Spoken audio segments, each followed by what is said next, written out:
Right. Well, thank you. My name is David Shipworth. I'm a professor of energy and the built environment at the Energy Institute at University College London. First, I'd just briefly like to thank Hans and Matthew for allowing me to come and speak to you today. I've noticed that we have a very international audience, which is fantastic from my point of view. But I've made certain assumptions in putting this presentation together, so I just want to tell you a bit about those. I have assumed that people don't have any prior knowledge of blockchain technologies and their applications in peer-to-peer energy trading. So I'm assuming I can bring you up to speed on that. So it is a general introduction. Occasionally in such lectures we get people who are coming in from the cryptocurrency or blockchain community and don't know much about energy. So I'm going to talk a little bit about the need for this kind of technology within the energy system. So I'll run through, I'm setting my timer to start now so I can keep a track on time, and then we'll have time for some questions at the end.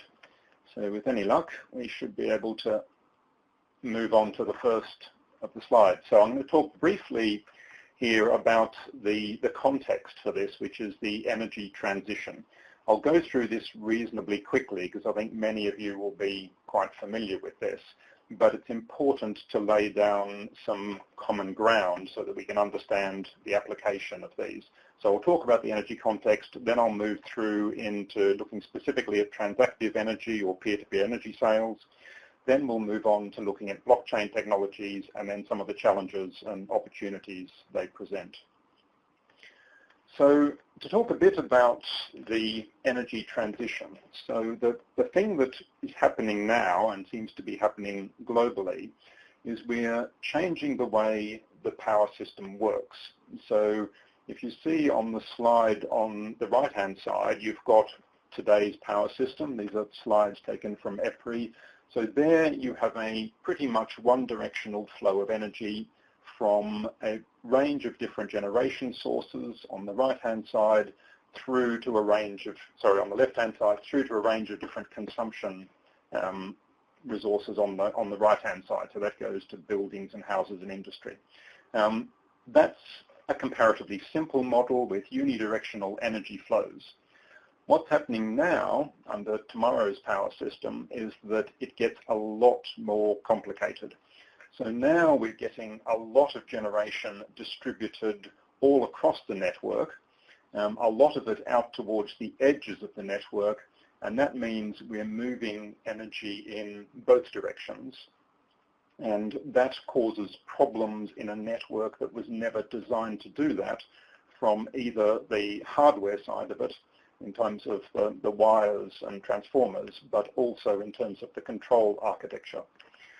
Now, this shift, I've got some quotes up there that are from the UK context, and this is being replicated globally. We're seeing an amazing amount of distributed generation resource wanting to connect in, and that's from solar farms through to wind generation to rooftop photovoltaics and other sorts of renewable generation. And that is causing a huge change in the way we think about and run energy networks and leading through to the kind of smart grid debate that most of you will be quite familiar with.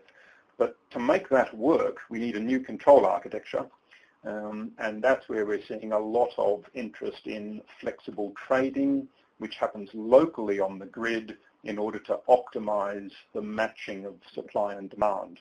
And in the UK, we're opening up our market for our domestic consumers to do half-hourly settlement on the wholesale market so we can reflect the price of energy through to our consumers. So that is the big picture. Now, if we think about what's driving that, so we've seen a massive change, particularly in the amount of solar photovoltaic that's on the system. You can see the graph on the left is taken from the IEA Technology Collaboration Program on photovoltaics. That's a snapshot of global PV markets, and you can see how rapidly they're going up. And on the right-hand side, you can see the collapse in price of solar photovoltaic. So it's moved from 2010 to 2016 from being about 3 times as expensive as fossil fuel down to being price comparable with fossil fuel and, in fact, outcompeting fossil fuel in price in a lot of areas.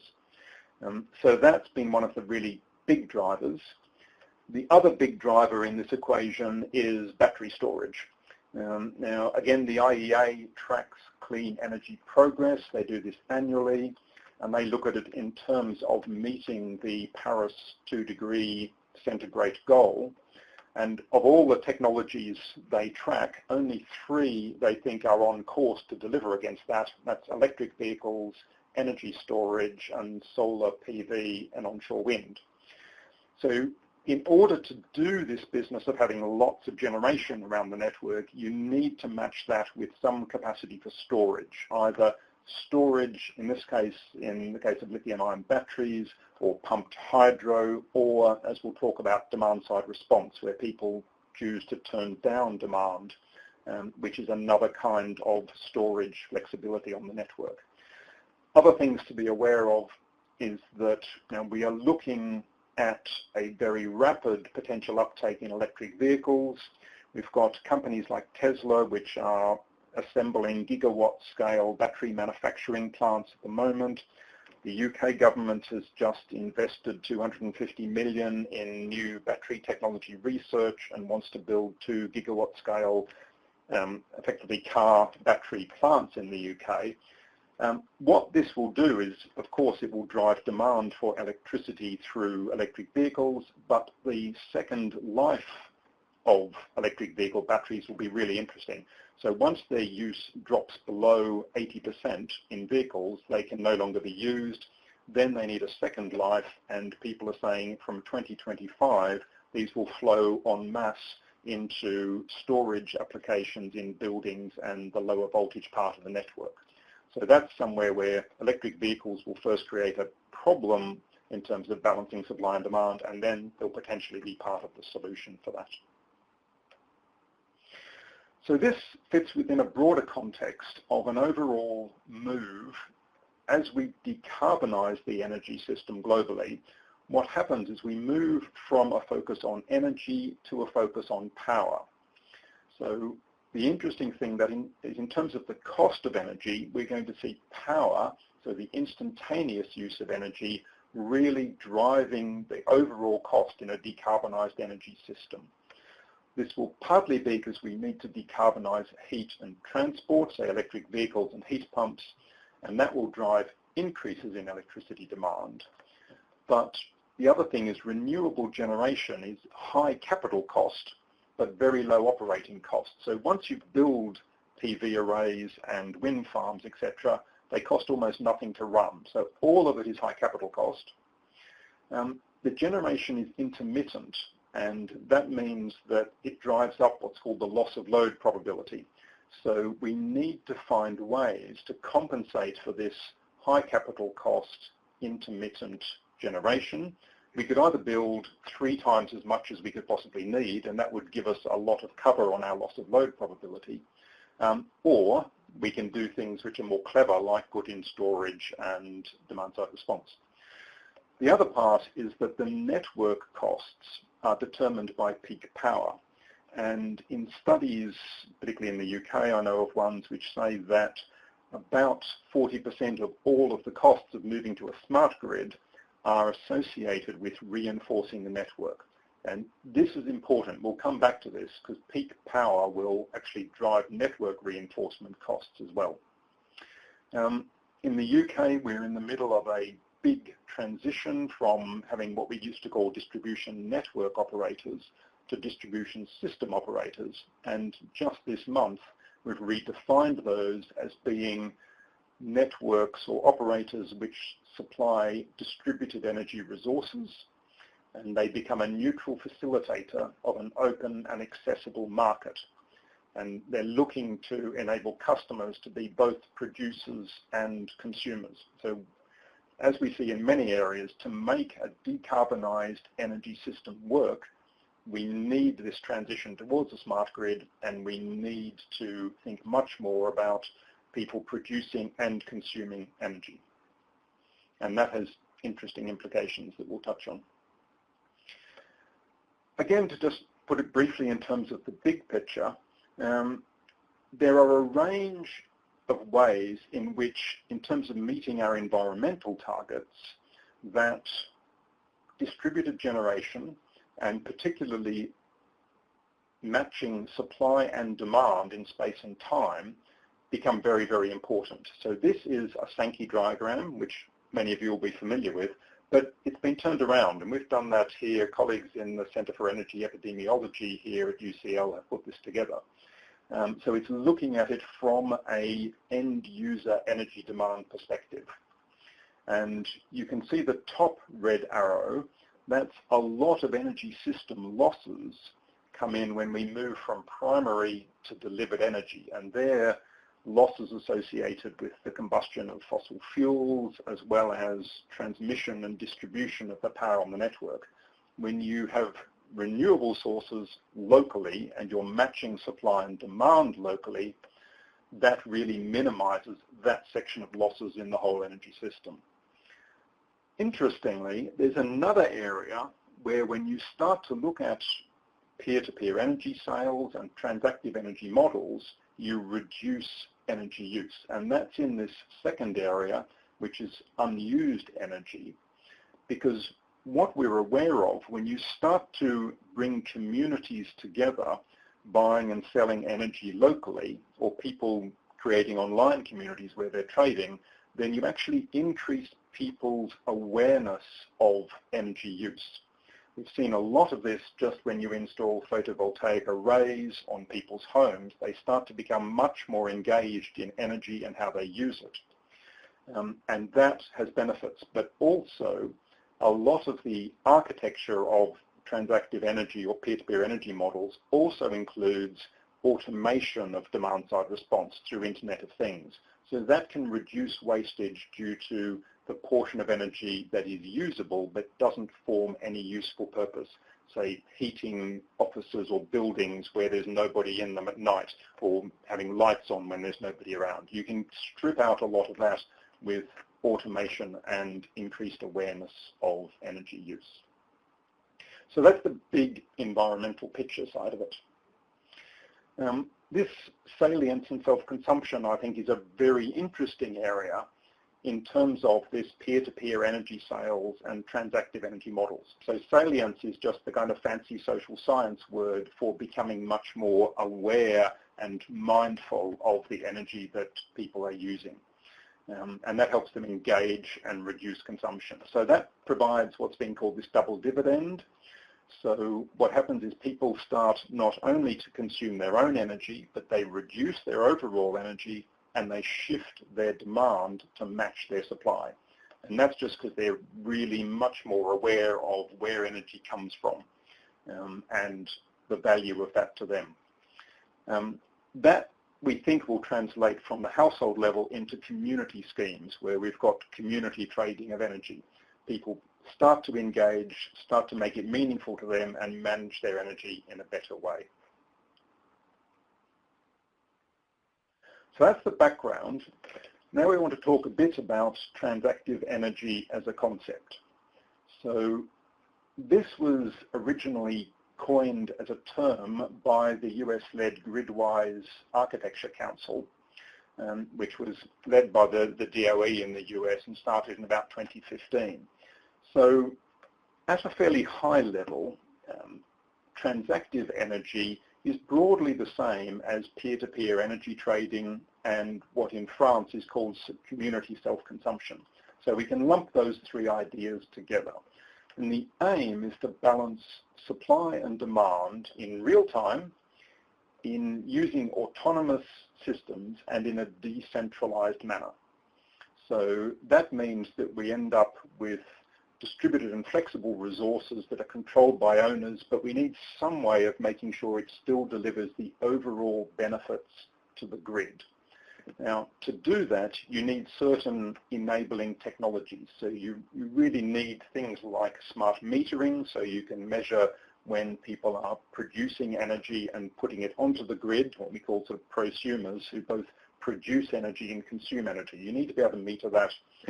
Very frequently, you need some kind of battery technology to store that so you can bank energy locally and then draw it back out of that when it's needed.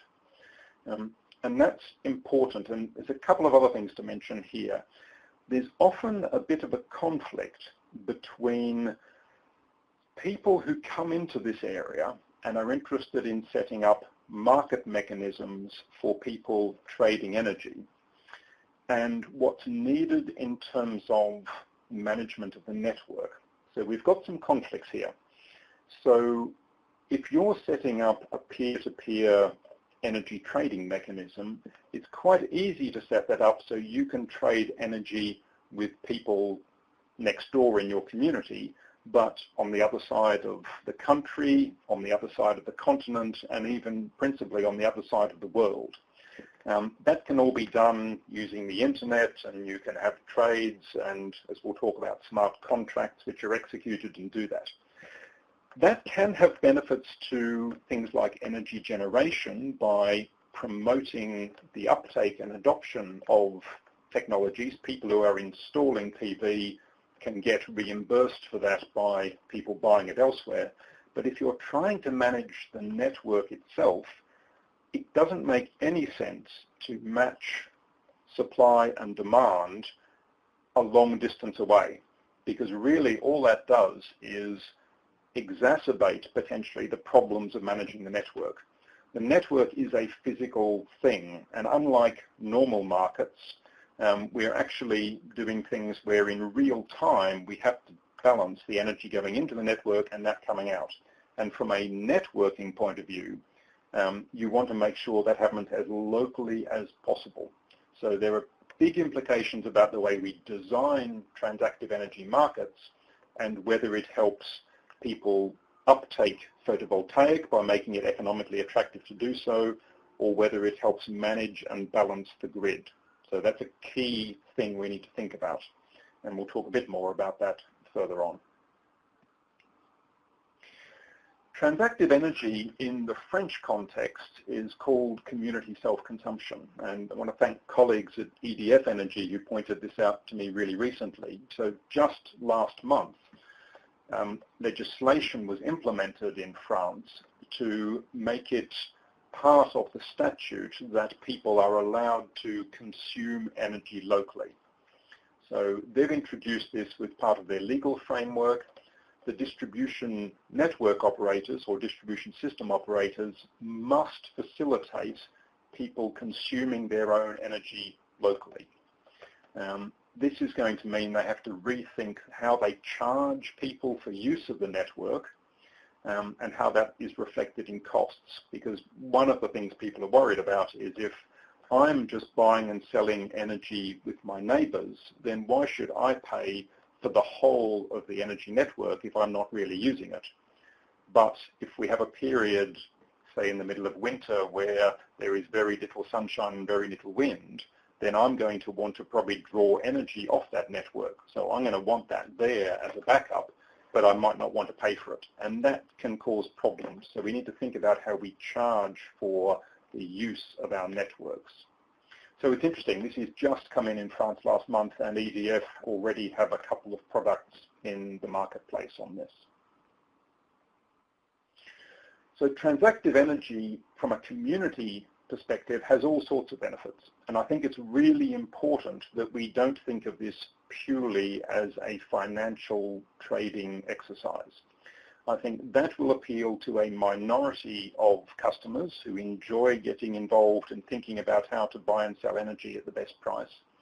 But for a lot of people who are quite disengaged with energy, then I think there's a lot of other drivers. And we've seen that you put in local community energy schemes and it builds stronger communities, it provides skills, education, training and work experience. It can keep money within that community.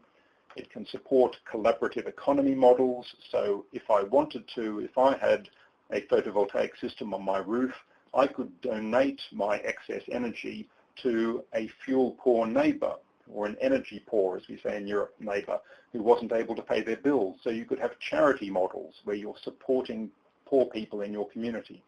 All of these things are value to customers.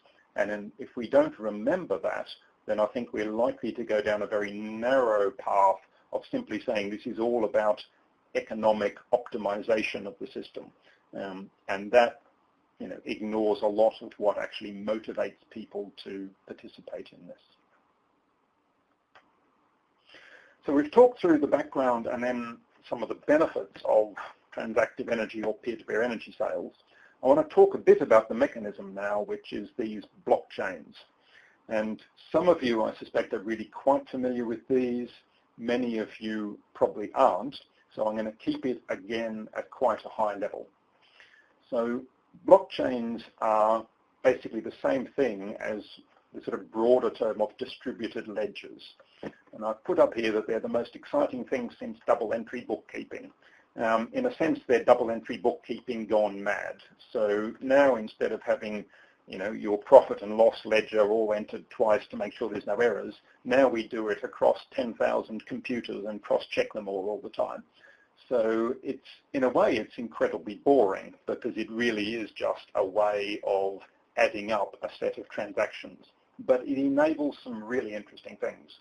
And I've put a couple of links up here. There's more references at the end that you can look at. I would recommend both of these as a good place to start. There was something called Event Horizon 2017, which was a global summit on blockchain and energy. That's got some brilliant presentations if you just want to find out what people are talking about now. And there's a YouTube link there.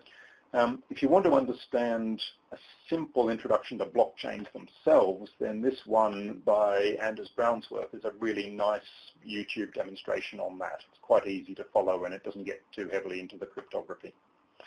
It is worth pointing out that Gartner in their latest hype cycle basically put blockchain at the peak of inflated expectations. So it really is in the middle of a hype cycle at the moment. People are hugely excited and it will inevitably fail to meet all of people's expectations.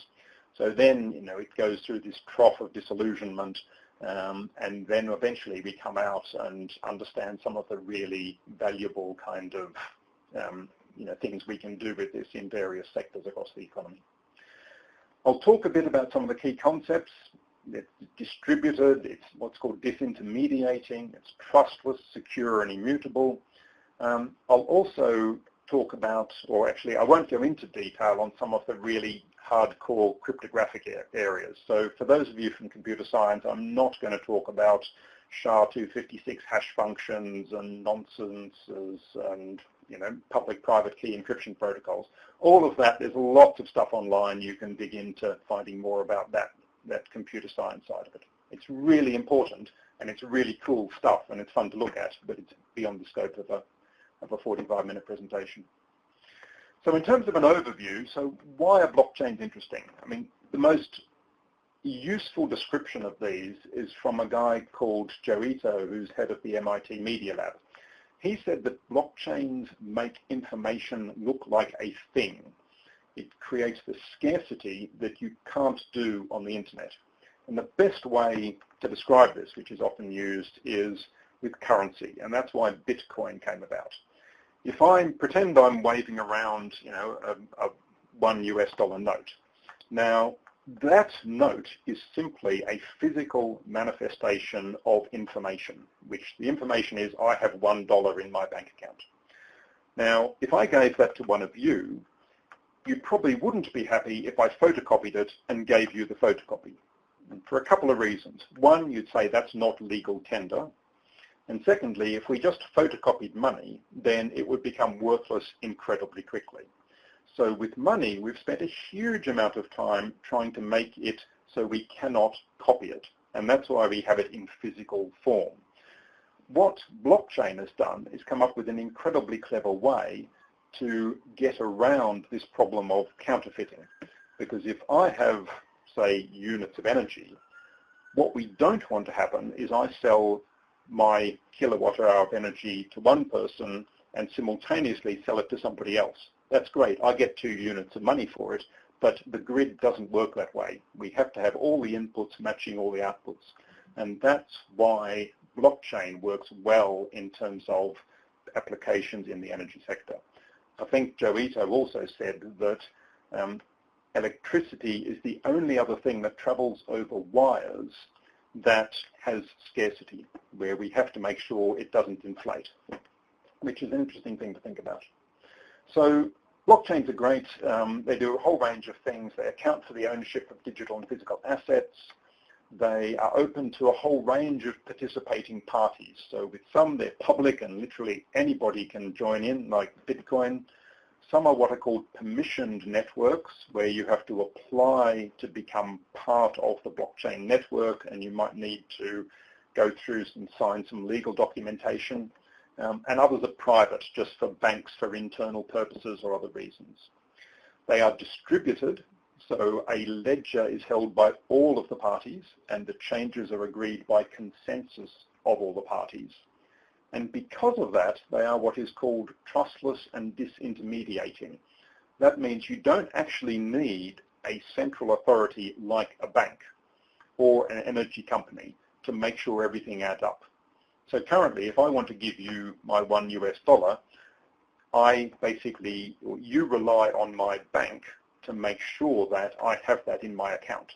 My bank works out that I have that money up and give it to you. With blockchain, what happens is the blockchain contains every single transaction I have ever made back to year 0. And it can tell by adding all of those up that I have enough money to cover my transactions.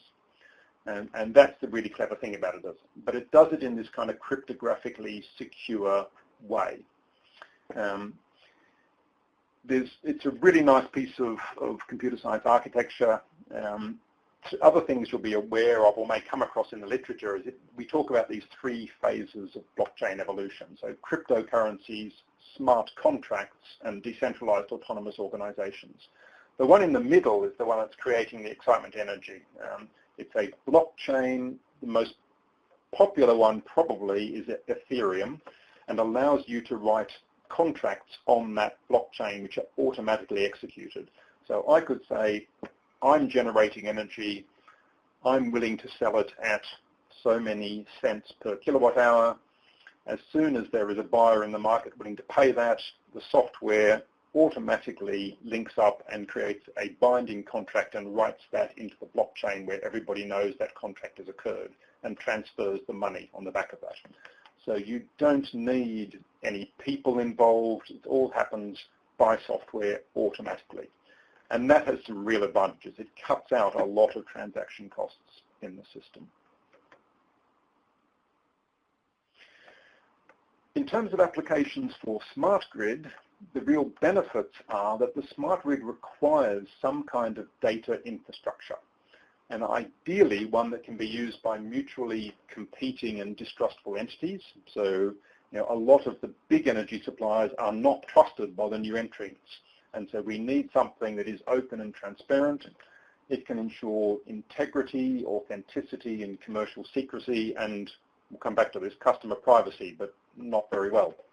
And it can't be compromised. It can't be hacked, which is really, really important. It provides a financial transaction layer, so we can build markets and make all of that side of the energy system work. It eliminates or minimizes transaction costs, which is really important because in energy, often there are little bits of value spread all over the place. And if you have any kind of transaction costs in the system, it can just make the whole economics of it just glue up and get really stuck in transaction costs. It can also be used as an Internet of Things control architecture. So you can control batteries and photovoltaic arrays. You can have a smart contract that says, once energy reaches a certain price, turn off the power to this particular unit. And it can do that automatically. And it has some benefits in terms of being distributed, so it minimizes latency in the system and energy consumption at the nodes and various other bits and pieces. So it could be the transaction layer and control layer for the whole smart grid. It's more than just a trading platform, and that also needs to be remembered. There's been a range of studies which have looked at use cases, and RWE is one of the big companies most involved in that. So RWE Innogy, which is their customer-facing branch, there's a guy there called Carsten Stocker who's done a brilliant podcast on this kind of stuff. It's in the literature at the back. He's identified about 200 use cases, and about 90 different startups, lots of things going on, physical trials. The thing that people are struggling with is really solid business models. So that's where a lot of people are focusing at the moment. But you can see here on the left-hand side that it's, peer-to-peer trading is a big chunk of that. But trading platforms are important, control over decentralized generation, and a whole lot of business-to-business processes like billing, sales and marketing, meter data transfer stuff. People are looking at all sorts of things in this area. This comes from a study that was done by the European School of Management and Technology. We're actually working with them now to replicate this study in the UK to see what the UK scene looks like for this. So we'll be publishing some data on an update of this for the UK towards the end of the summer. So how was this work in practice? So what you do is you end up creating what are called balance groups. So you have a group, it might be a community of people who get together and want to balance their supply and demand.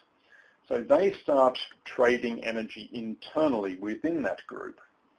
But in order to interface with the rest of the market and the grid, they need some way of saying whether they are going to produce enough energy for their needs the next day or whether they will have some surplus energy to export. So what they do is they start to create a balance schedule and they tell the grid operator, tomorrow we think we will export so many kilowatt hours of energy. Or they say we might have a shortfall and we want to import some. So they do that imbalance settling through the wholesale market. And here a utility could provide a legal wrapper around that balance group and act as the interface to the wholesale market. One of the real challenges that people are thinking about here is that what happens if that balancing group gets their forecast wrong? The problem there is that there are very heavy financial penalties for doing that. And it could be financially crippling to a community group if the cost of getting that wrong falls back onto the members of that community group. So we need to work out how to socialize that imbalance risk across the system to make sure it's not a punitive penalty on a balance group. Because the smaller the group, in fact, the harder it is to predict correctly your export or import. But that's the broad kind of model. There are many other models. So we'll look at a few case studies here. Probably the most famous is one by LO3 Energy. It's the Brooklyn microgrid project, which many of you will know. They've got about 130 buildings now on that site. They started off doing peer-to-peer trading of energy. What they've done now, and I think this is quite important, is they're starting to look at trading energy and energy efficiency, so demand-side response.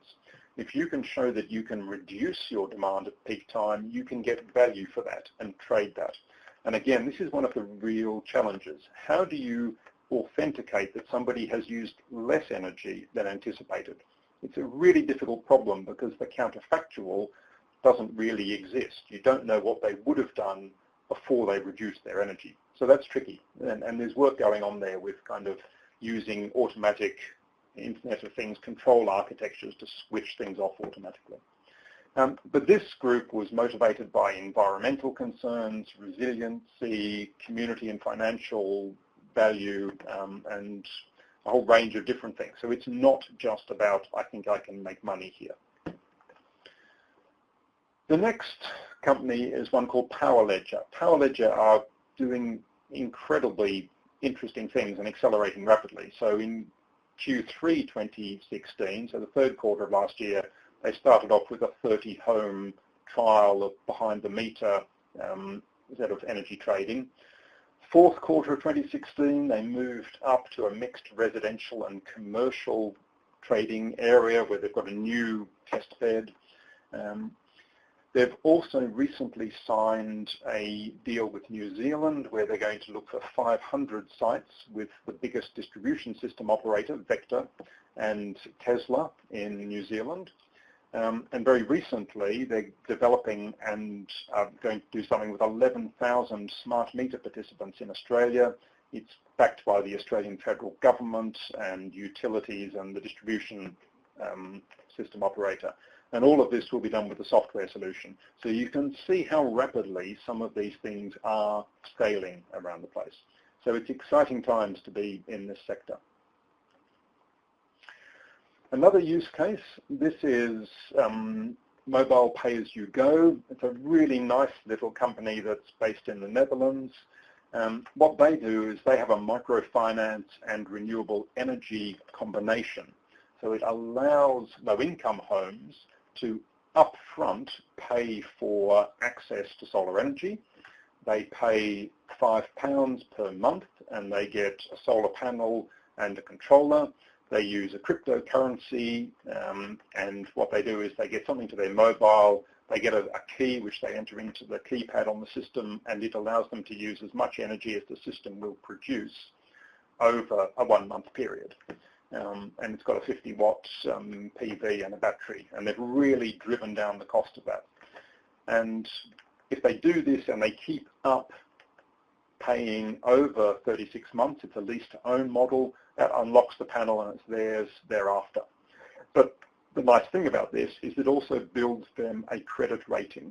So after a year of paying £5 a month, they can then buy other appliances on credit. So they can buy a new phone or a radio on credit as part of that. So it's building up both their credit rating and providing them with energy at the same time.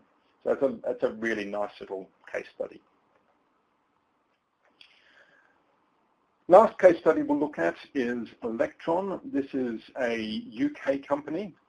What they're doing is looking at something quite different. So we're moving away from peer-to-peer trading briefly, and they're looking at operating the market more efficiently. And I think this is a really important piece, actually. So currently, what we do is a lot of bilateral trading on the demand-side response market. The problem with that is demand-side response is often worth a little bit of money to a lot of different people. So what they're looking to do is release value through what's called collaborative trading of demand-side response as what they call a non-rival good. So basically, if we can get a market in this, then everybody benefits, but nobody wants to pay enough to make it happen in the first place. But if we add up all of their individual contributions, then all of a sudden it's enough to make the market work. And they're using blockchains to have a really transparent set of protocols that they can enforce on their trading platform. And this has a lot of benefits. So it creates a fair and transparent way of allocating the value of demand-side response. It facilitates trades that would otherwise never have happened. That encourages liquidity and participation. It creates cost savings. It leads to better investment decisions. So it has a lot of benefits, but this is a platform for the industry rather than for people in a peer-to-peer context. So it's another use case. So now we'll run through some of the different blockchain technologies themselves, and I'll be quite quick here because I'm mindful of time. So the best known probably is Ethereum. So this was the blockchain protocol that really came after Bitcoin. It's been strongly supported by something called the Energy Web Foundation and a company called Grid Singularity. So Energy Web Foundation is a not-for-profit foundation that has the companies listed down the bottom as their first tranche of funders to build up an open platform for trading in the energy sector. So it's aiming to foster value creation and all sorts of good things. It's supported by some pretty important people. So Christopher Fry of the Secretary General of the World Energy Council is backing this. The company behind it, Grid Singularity, is developing a blockchain protocol based on something called proof of authority, and they're getting up towards 1 million transactions per second on the blockchain. And that's hugely fast. And you need that kind of processing power just to deal with all of the trades that could happen in the energy sector. So that's probably, I think, in some ways the front runner in terms of a blockchain platform. The second one is one called Hyperledger. Now, this is coming from the corporate world, and it's kind of a corporate alternative to Ethereum. Again, it is open source. It's being hosted by the Linux Foundation and driven strongly by IBM, Intel, and corporate banking partners. It's designed for networks which aren't open to the public, but which are permissioned. So a consortium could get together, maybe with oversight from government or other places, and they're the ones with permission to access the network, and they run and maintain it for quite often for the public good. So they're focused currently on finance and healthcare, so they don't quite have the profile in the energy sector yet. The other one that's worth bearing in mind is a different application called IOTA, which is Internet of Things. Now, this is a ledger, but it is not a blockchain. It's a completely different architecture based on something called probabilistic networks or directed acyclic graphs.